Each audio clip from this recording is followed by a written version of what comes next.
Good morning. Happy Tuesday, day 44, but who's counting? Every day is Groundhog Day. Thank you for being here. Let's give you some facts about where we are today. Total hospitalizations, actually basically flat, technically tick down, which is probably the first tick down, so that's a good sign, but basically flat. So we think we are at the apex, on the plateau. The number of hospitalizations went up, flattened, continuing to flatten, good sign. Technically the number's down a tad, statistically irrelevant, but better than being up. The net change in total hospitalizations, if you look at the curve, which is what we look at, the curve is down. When you do the 3-day average, which is more accurate than any one day, because remember this reporting mechanism is new, we just put it in during this situation, so I wouldn't bet all the chips on any one day. But when you look at 3 days, you look at the overall curve, we think it's indicative. So the 3-day average is down. The net change in ICU admissions is down. Again, the ICU admissions I take with a grain of salt, since hospitals are no longer what they were, and they're basically all ICU wards. Intubations is a real number. That's the number of people who are being put on a ventilator. About 80% of those people will never come off a ventilator. So when you see the intubations, that is proportionate to the number of people we will lose. And that's what we've been watching all along. People go into the hospital, most get treated and are discharged. Some are not discharged. If they're intubated, about 80% of the people who are intubated will not come off the ventilator. The number of new people going into the hospital per day is also down, but we still have 1,600 new COVID cases yesterday. So we have 1,600 people new coming into the hospital, some being discharged, and the net is what we've been watching. But it's also interesting to note that you still have 1,600 new people walking into the hospital or who are in a hospital and then diagnosed with COVID. So the volume is still high, and that's why the hospitals are still working very hard. We have been watching for growth outside of New York City, Long Island, Westchester, Rockland. That has basically been flat. There have been little hot spots here and there. The Department of Health has been very good and aggressive in jumping on those hot spots and tamping them down, test, isolate, trace. And you see the numbers by region across the state. Proportionately, obviously, downstate New York, which is what we've been talking about, but looking for growth towards Long Island, Westchester, Rockland. Rest of the state, proportionately, upstate is very, very low to everything else in the state. This is something else we're watching. This is the number of deaths in nursing homes, and the nursing homes have been an increasing issue. The nursing home issue was flagged by the first cases we had in the state of Washington, because that is the vulnerable population in the vulnerable place. And we've been worrying about nursing homes from day one, as we saw in the state of Washington. But you see the percentage of loss of life is getting higher in the nursing homes compared to the hospitals. Lives lost yesterday, 778. That number is up, and that is, to me, the most painful number.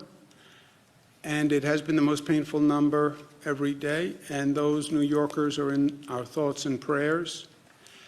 You look at the past few days and the number of lives lost, it's basically flat at a devastating level of pain and grief. But it evidences everything else we're seeing, which is basically a flattening at this level.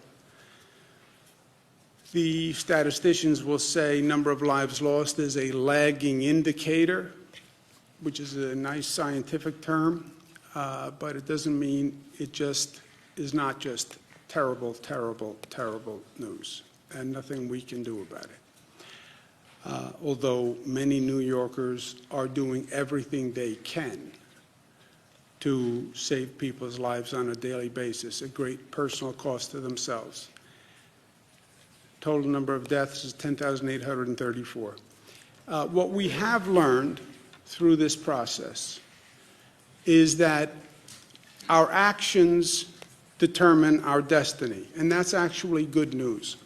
We changed the curve. Every projection model, White House, CDC, coronavirus White House task force, Columbia, Cornell, Gates-funded group, every projection had a higher rate of infection, higher rate of death. CDC was talking about over 1 million people. CDC was talking about projections that would have swamped the nation's hospital system. That didn't happen. Why didn't it happen? Because of what we did. And that's important to remember and realize. We changed the curve. Better way to say it is we are changing the curve every day. We have shown that we control the virus doesn't control us. And this is a big deal. Look, we could have been in a place where we couldn't stop the spread of the virus. We could have done this whole lockdown, closed down, shut down, and you still could have seen those numbers going up. That would have been a frightening place. We should take some comfort in the fact that we have demonstrated that we can actually control the spread of the virus. Now, tremendous, dramatic pain to do it, shut down everything. But thank God we can control the spread. Can you imagine how bad a situation it would be if we did all of this and you still saw those numbers going up? You lock up your family, you protect them, but somehow the virus still infiltrated the house. That would have been frightening. So there is good news in this. But there's also a caution flag. We are, in some ways, artificially controlling that curve. We've taken all these extraordinary actions, and we are reducing the rate of infection. That means whatever we do today will determine the infection rate tomorrow. It is total cause and effect. So you stop doing what you're doing, or you behave differently, and you will get a different result. And that's important to remember as we talk about reopening. Everybody's anxious to reopen. I get it. I'm anxious to reopen. Cara and Michaela went out of the house. I trust you. They trust me. They love me. They love spending time with me, but they're sort of done with the entire experience. And that's universal. People need to get back to work. The state needs an economy. We cannot sustain this for a prolonged period of time. Everybody agrees. But everybody will also say how you reopen is everything, because of the first point, which is we are now keeping down that rate of infection. And if you start acting differently, you will see a corresponding increase in that rate of infection. And the worst scenario would be if we did all of this, we got that number down, everybody went to extraordinary means, and then we go to reopen and we reopen too fast, or we reopen and there's unanticipated consequences and we see that number go up again. Well, you're being hyper cautious. Oh, really? Go look at other countries that went through exactly this, started to reopen, and then they saw the infection rate go back up again. So let's at least learn from past mistakes. We've laid out a way to reopen coming up with a comprehensive plan, first that is regional in nature. We have 7 states that we're working with. The virus doesn't understand state boundaries, doesn't understand that it needs a passport. You know, it defies all of our norms. So how do you put the best minds together in a 7-state area, come up with a regional strategy? Because the virus can get on Amtrak, the virus can get on a plane, the virus can get in a car and drive up 95. We're all connected. And in truth, since nobody knows where they're going, and nobody's done this before, let's think together and let's plan together. If we can't come up with a common plan, let's see if we can come up with a plan that's not contradictory. Let's see if we can get to a place where what Connecticut does, New Jersey does, is not counter to what we're doing here in New York. And that's the point of the 7 states working together. Also, the point is it doesn't work unless you coordinate the reactivation of all the systems. I did this graphic because no one got when I went like this yesterday, and I said the gears have to mesh. This is what I was saying. I could see, Nick, that you did not get what this meant. So that's a clarifier for you personally from yesterday. We also have to be clear on who is responsible for each element of the opening. The President said last night that he has total authority for determining how and when states reopen. That is not an accurate statement, in my opinion. Now that we know that government actually matters and government is relevant and that government has to be smart, because what government does is determining how this goes. It's literally determining, in many ways, life and death. We have to be smart about it. The federal-state relationship is central to our democracy. This has been a topic discussed since our founding fathers first decided to embark on this entire venture, right? This is basic federalism, the role of the states and the role of the federal government. It is important that we get this right. Our founding fathers understood, and we have to remember today, that the balance between the state and the federal, that magnificent balance that is articulated in the Constitution, is the essence of our democracy. We don't have a king in this country. We didn't want a king, so we have a constitution and we elect a president. The states, the colonies, formed the federal government. The federal government did not form the states. It's the colonies that ceded certain responsibility to a federal government. All other power remains with the states. It's basic to our Constitution and that federal-state relationship. Hamilton, who in many ways was representative of this discussion of the balance of power. State governments possess inherent advantages which will ever give them an influence and ascendancy, a beautiful word, over the national government, and will forever preclude the possibility of federal encroachments on the states. That their liberties indeed can be subverted by the federal head is repugnant to every rule of political calculation. Strong language, but that was the premise. So there are laws and there are facts, even in this wild political environment. What do? We do what we do, because we are New York tough, but tough is more complex than many people think it is. Within that word tough is smart and united and disciplined and loving. They're not inconsistent to be tough and to be loving. Let me make a personal point, not necessarily a factual point. The President did his briefing last night, and the President was clearly unhappy. The President did a number of tweets this morning where he's clearly unhappy, did a tweet about mutiny on the Bounty and governors are mutineers. I didn't follow the exact meaning of the tweet, but the basic essence of the tweet was that he was not happy with governors and that this was a mutiny.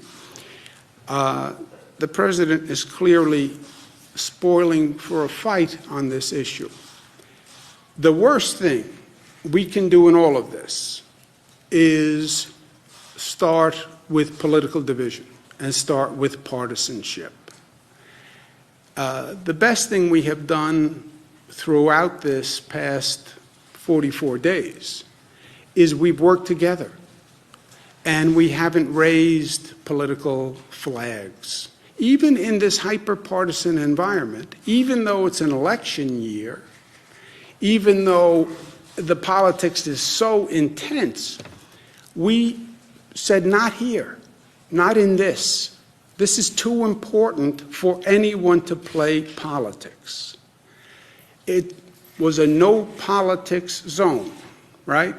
This is just about doing the right thing, working together. And that's important, and we have to stay there. We're all in a little bit of a reflective mood. I'm in a reflective mood. And everything we do here is so important, and every day is so important. And I was thinking after the president made his comments and looking at some of the remarks and looking at the tweets, reminded me of a poster I saw when I was in grade school. St. Gerard Magella, Queens, New York, Catholic school. Red blazer, gray pants, white shirt, little clip-on tie, the tie with the hook. Remember the hook tie that you had to put the hook on, and then it looked like you had a real tie, which I never understood because the hook was harder to do. You had to hook and then you had to adjust the band, which was harder than just teaching a kid how to just tie the tie. Would have been easier. But I was in grade school and there was that poster that came from a Sandburg poem, I think. Suppose they gave a war and nobody came. And I was looking at the poster, and I didn't really get it because even then I was very literal. Suppose they gave a war and nobody came. So I'm looking at the poster, and a priest came up behind me and said, "What's wrong, Andrew?" I said, "I don't understand that. Suppose they gave a war and nobody came. How could that happen? Then you wouldn't have a war." He said, "Well, that's the point. The point is what would happen if people just refused to engage? They just refused to fight." And I still didn't get it and he said, sometimes it's better to walk away from a fight than engage it. Sometimes it takes more strength, frankly, to walk away from a fight than engage it. The president will have no fight with me. I will not engage in it. I've sat here every day for 44 years asking New Yorkers to remember that this is not about me, it's about we. I understand you're personally inconvenienced. I understand you're frustrated and stressed and anxious and you're feeling pain. Think about we. Think about get past yourself and think about society and think about your family and think about interconnection and act responsibly for everyone else. This is no time for politics, and it is no time to fight. I put my hand out in total partnership and cooperation with the president. If he wants a fight, he's not going to get it from me. Period. This is going to take us working together. We have a real challenge ahead. Just because those numbers are flattening, it's no time to relax. We're not out of the woods. In this reopening, we could lose all the progress we made in 1 week if we do it wrong. And we have a number of challenges ahead. We have to figure out how to do this. How do you have a public health strategy that works with an economic reactivation strategy? Nobody has done this before. How do you start to increase the number of essential workers? How do you learn the lessons of the past? How do you start to do the massive testing that we're going to have to do here? and that we don't have the capacity to do today. The capacity does not exist. The private sector companies that do testing, we can only get about 60,000 tests per month. That's not enough. We're going to do the antibody testing, but that's not enough either. How do we do this? Put together this whole testing system and do it in a matter of weeks? It is a real question. How do we use technology? Apple and other companies are working on using technology to do tracking. How do we do that? And how do we do it fast? And how do we take all our strength and our collective strength and take this nation's collective strength and figure out how to do those challenges? 50 years ago this week, Apollo 13 gets damaged 220,000 miles from Earth. Somehow they figure out how to get a spaceship back 220,000 miles 50 years ago. That's America. Okay, figure out how to do testing. Figure out how to use technology to do tracing. That's what we have to work on. And we have to do that together. We have to do, as a government, what our people have done, right?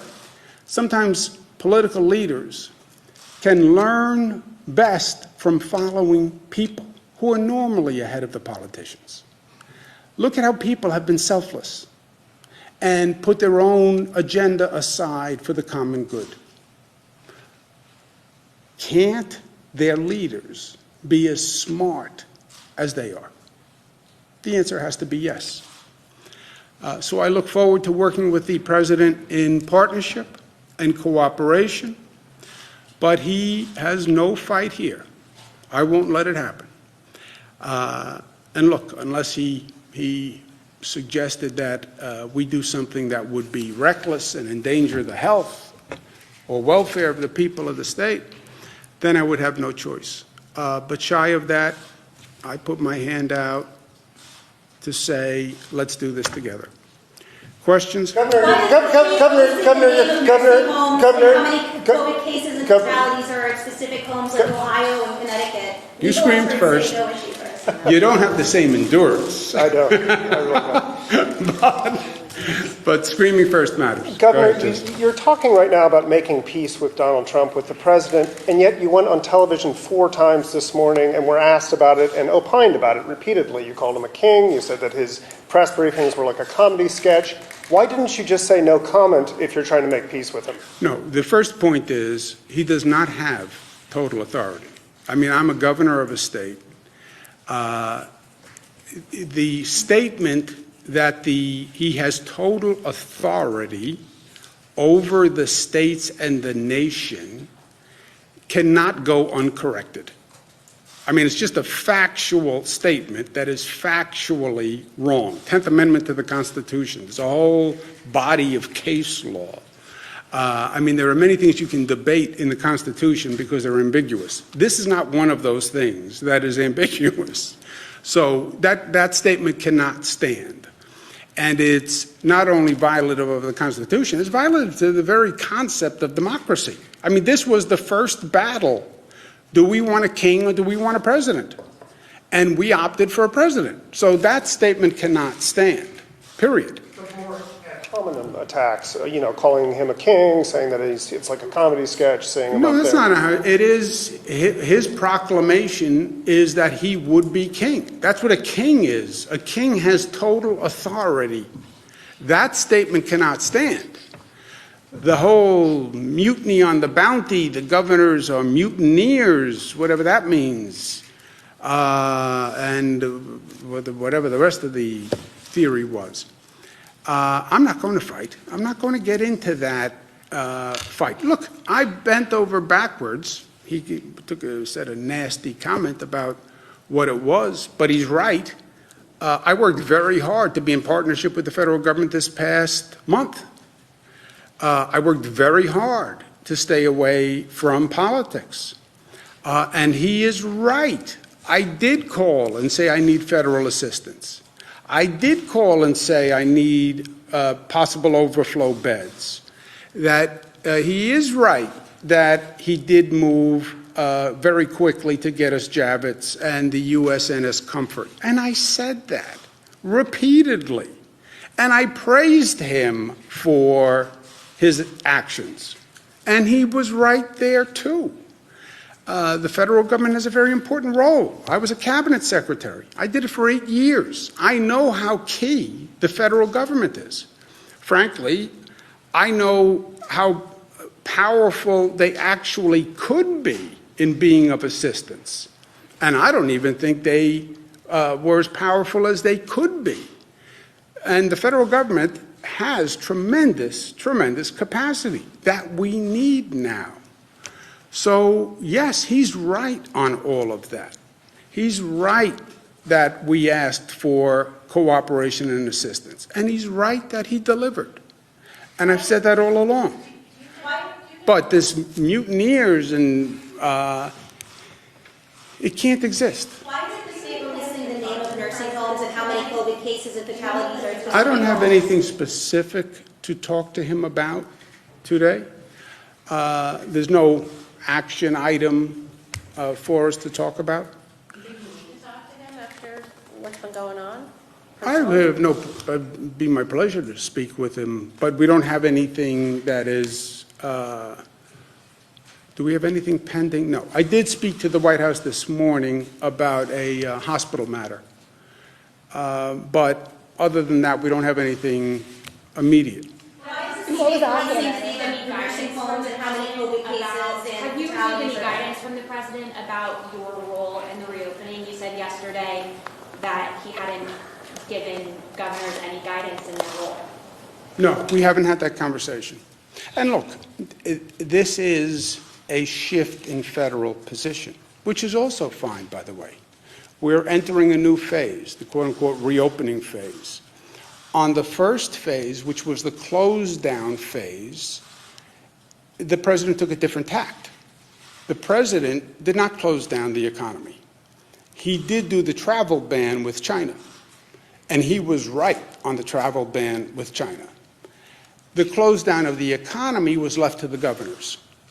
And I closed down New York, Governor Pritzker closed down Illinois, Governor Lamont closed down Connecticut, did it different times, different ways, but he left that responsibility, the closing down of the economy, to the governors.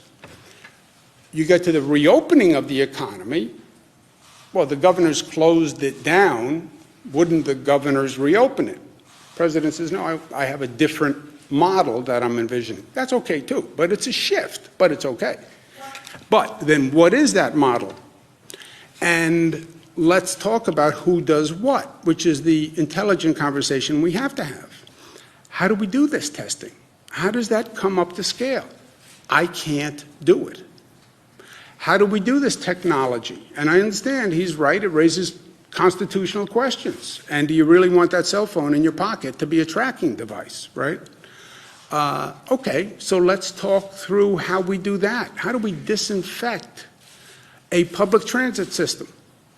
That has to be understood. How do we have masks for every New Yorker? How do we do that? How do we get 10, 20 million masks so we have that added protection? How do we get gloves? How do we make sure, God forbid, there's a second wave or there's another uptick, that we have the medical equipment we need after we just went through this horrendous hurry-up exercise? By the way, where's the funding for states to help do this? I'm broke. You know, there's no fancy way to say that. We have a $10 billion deficit. Well, the state should do this and do this and do this and do this. I don't have 2 nickels to rub together. And the past federal legislation didn't give us anything. The only thing it gave the states was some Medicaid money. It doesn't give us anything to do any of this. They talked about it in the next package of legislation, if there is one. But that's the intelligent conversation to have. Will he speak with you about it right now, or will he have this conversation with you? Yeah, I have always had an open line of communication with him. I mean, there have been times in the past when he hasn't been happy with me, and I haven't been throwing bouquets to him, but we've always communicated, and I'm sure we'll communicate now. But I just want to make my position clear. I am not going to fight with him. I don't want, this is no time for any division between the federal government and the state governments. And the governors who I work with, Democrats, Republican governor in Massachusetts, it's not a political conspiracy. Governor Baker is a Republican. This is not about Democratic or Republican. It's just not. This is about New York, 10,000 lives lost. These were not 10,000 Democrats or 10,000 Republicans. These were 10,000 people, period. Forget the darn politics. Everyone's tired with it.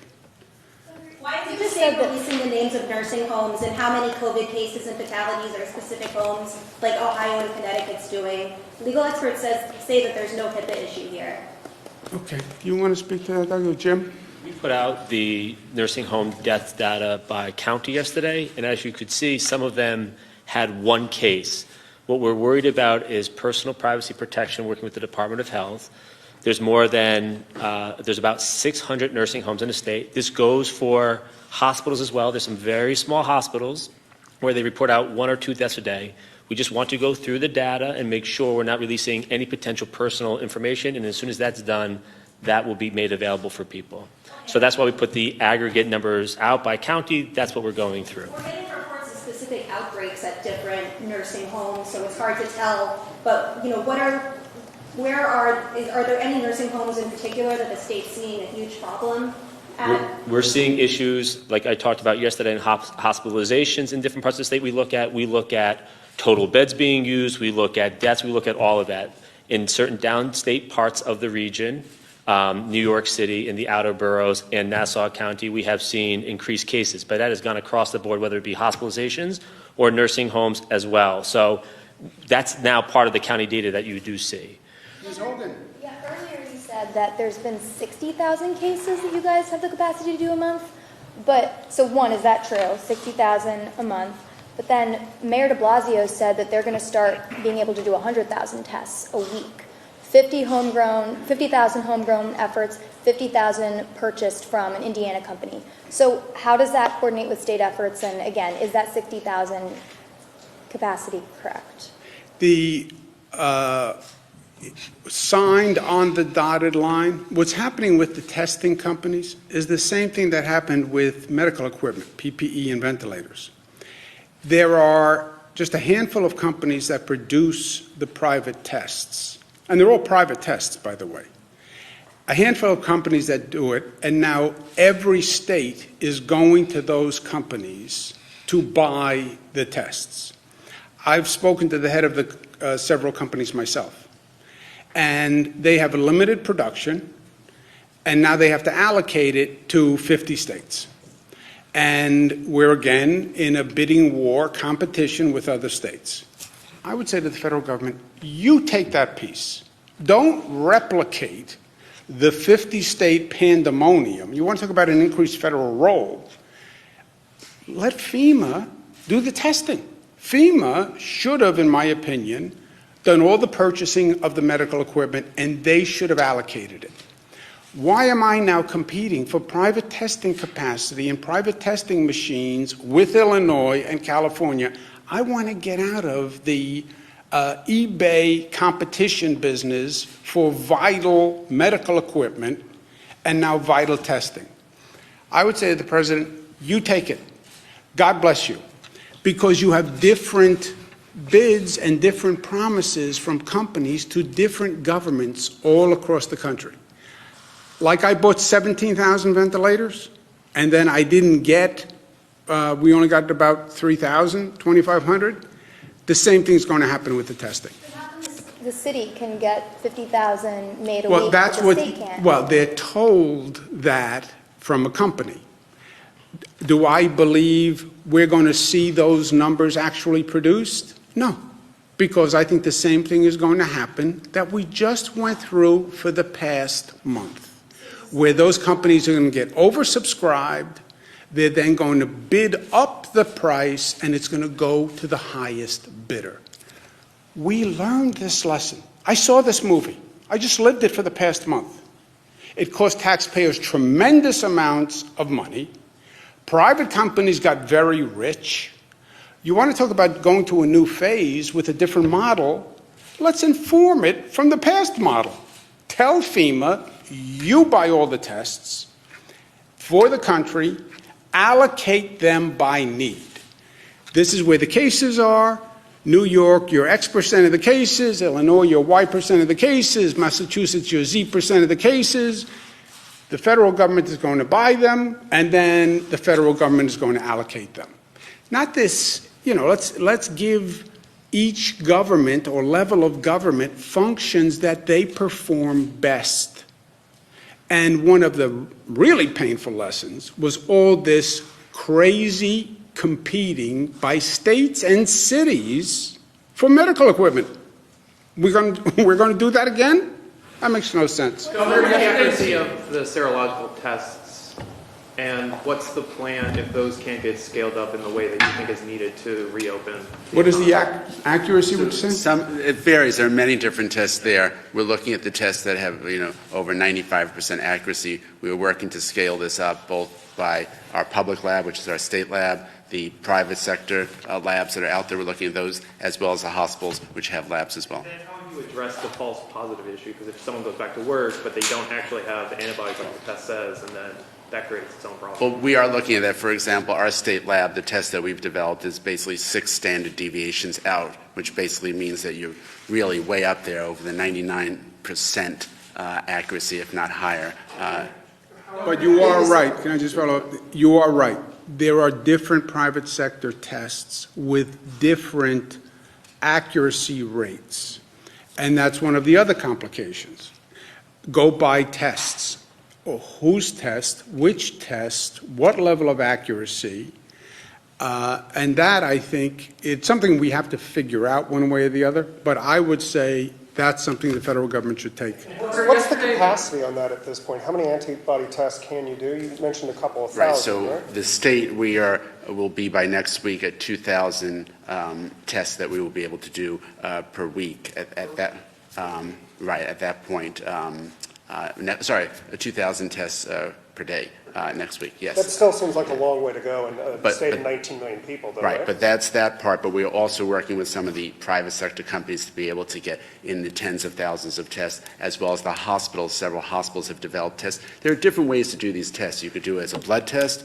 We are looking at a finger stick test as well, where you just do a little blood spot, and there's technology for that as well.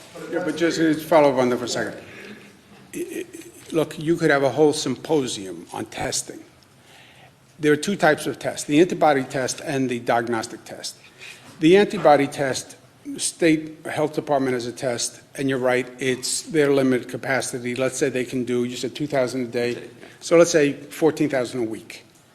What is 14,000 a week going to do for you? And by the way, what can the antibody population really be in the scope of things, right? Antibody population, people who had the illness and have recovered. Okay, that's important to know, and we're very aggressive on antibody testing, but how many people are going to test positive, right? What % of the population at this point do you think had the coronavirus? What could a number be? 20%. 20%? 10%? Okay. You want to find that 10%, 20%, but then that's not enough to restart and get back to normalcy. That diagnostic test is going to be key. And now, think of the volume on that diagnostic test. We're 19 million people. How many diagnostic tests do you want to buy for 19 million people? And then multiply that by the nation. Look at the need. And I'm telling you, you literally have a handful of private sector companies that do this now. Well, how do you scale that up? I don't know. How did you get a rocket ship 220,000 miles back from the moon 50 years ago? But if you could figure that out, you can figure this out.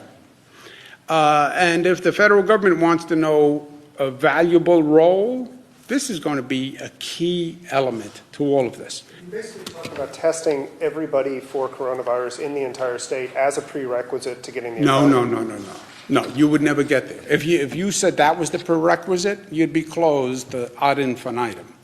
But you want testing capacity as a tool where businesses can use it as a tool. You want temperature taking, right? You open up a business, they're going to say, I want to take everybody's temperature as they walk in the door. All right, how do you take the temperature of 500 people walking into a business, you know? Just think of all the things you have to do, and then divide it between the federal government and the state government. We have to clean all the buses and all the trains.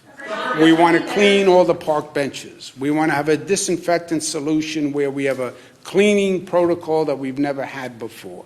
We want the technology to do the tracing once we find the person who is positive, and we can retrace them through the technology. How do we balance that with individual liberties? There's a lot to do here. And the states cannot do this on their own. I'm not shy about capacity. I'm very proud of what we do in the state government. When I tell you I can't do something, it's the first time you've heard me say that since I've been governor. But I'm telling you, we can't do this. Joseph? Earlier, when this entire thing started 40 some odd days ago, you had said that COVID in a nursing home is like fire through dry grass. It was one of the first areas where there was a complete lockdown. People couldn't come in and out. So why is it that we're seeing hundreds of people dying in nursing homes from COVID? Like, was there lax inspection? Because you cannot stop it, Joseph. You cannot stop it. Look, we have no visitors going to a nursing home. You want to hear, talk about a harsh policy. No visitors, it must be close to a month. You're in a nursing home, you can't get visitors. The staff has to be checked when they come in every day. But by the way, taking somebody's temperature, that's not a foolproof mechanism.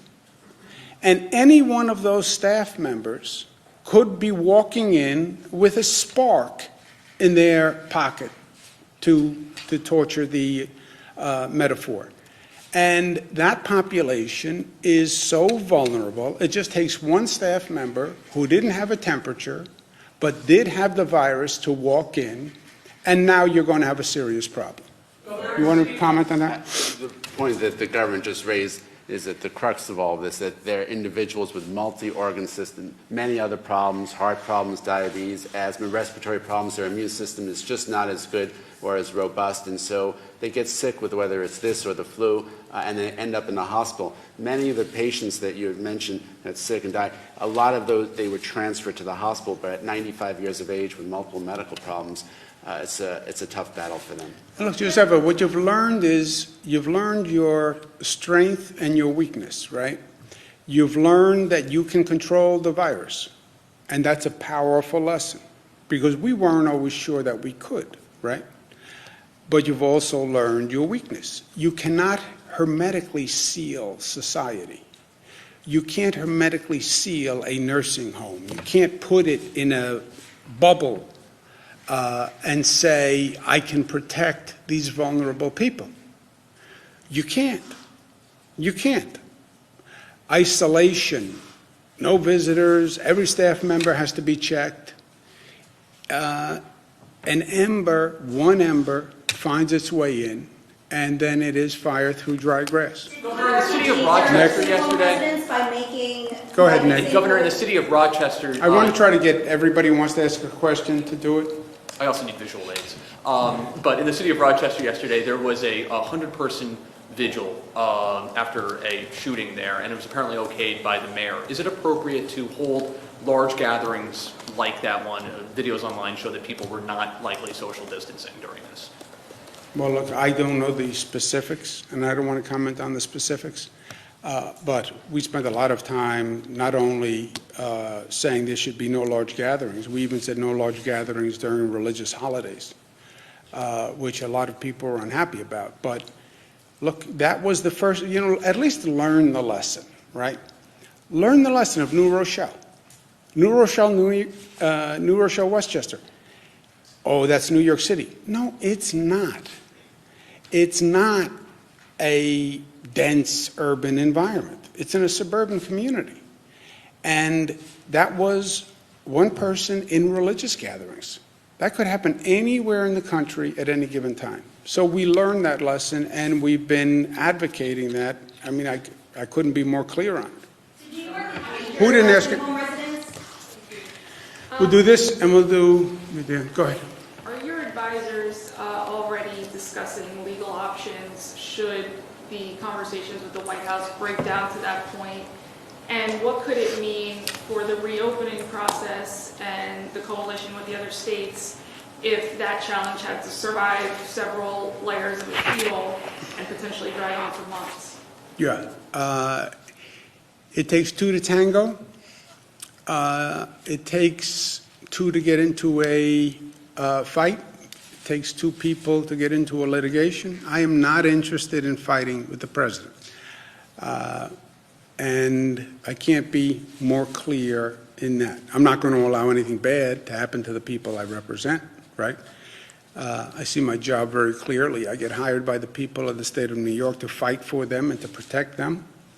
I'm trained as a lawyer/advocate. Grew up at the kitchen table with Mario Cuomo, a natural-born lawyer/advocate. I will fight with all my might to protect New Yorkers, but I don't think it comes to that. I do not want to fight with the president. He is wrong on the law. I don't think this is a legal issue. This is no time. You don't even have the luxury for the argument. And there's too much to do for everyone. There's just too much to do. I can't do it. He can't do it. I'm not even sure how quickly we can do it together. So what's the fight about? Go ahead. That was actually exactly my question, but have you talked to the AG about Come up with a new question, fast. Have you talked to the AG about that at all? No. Got to be a better question than that. Go ahead. Would there be an argument of like state sovereignty? I guess. That would be the argument. Yeah, Constitution. that I'd call Alexander Hamilton. Thank you, guys.